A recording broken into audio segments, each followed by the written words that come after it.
In this My Forest video tutorial, we'll be looking at how you can create printable maps. That is, maps that you can download, send by email, share a link, or print out and attach to a management plan.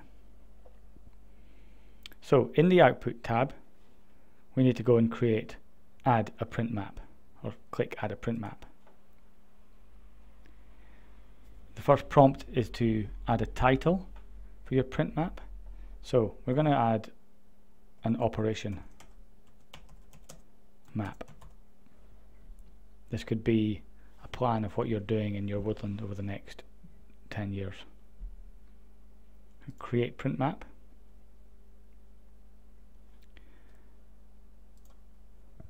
So you can now see that the screen has reduced in size. This is now the level or the size that you will be able to print out at A4 landscape scale. You use the data or the drawings that you have put in in the mapping tab to create your output maps.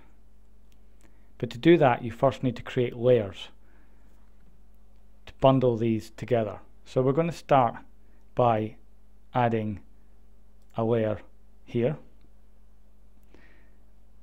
I'm going to call that layer thinning. And I want everything that's going to be thinned in my woodland to be shown in yellow. We'll have a yellow border on that as well.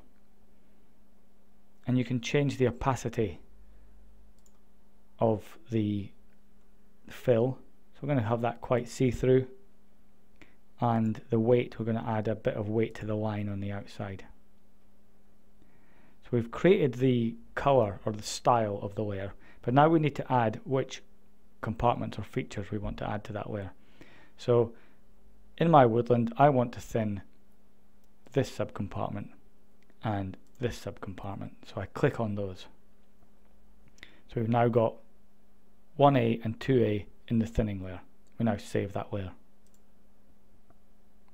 You can see that layer there, and you can go back into it and add it at any time. Next, I want to add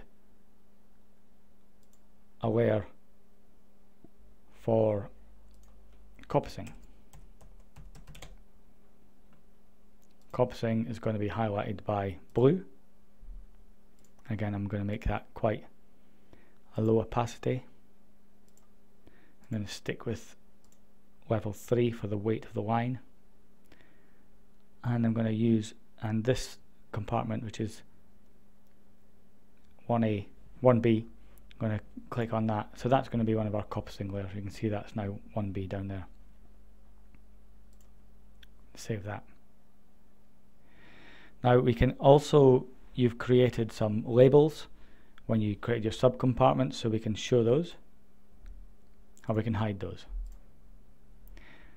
You can also create other labels which might point you to access points, which is helpful if you're using this to show for a contractor. So you click Add Label, you type in down here access, and you move that to the point where you want there. Okay, so we've got the basis of a map there.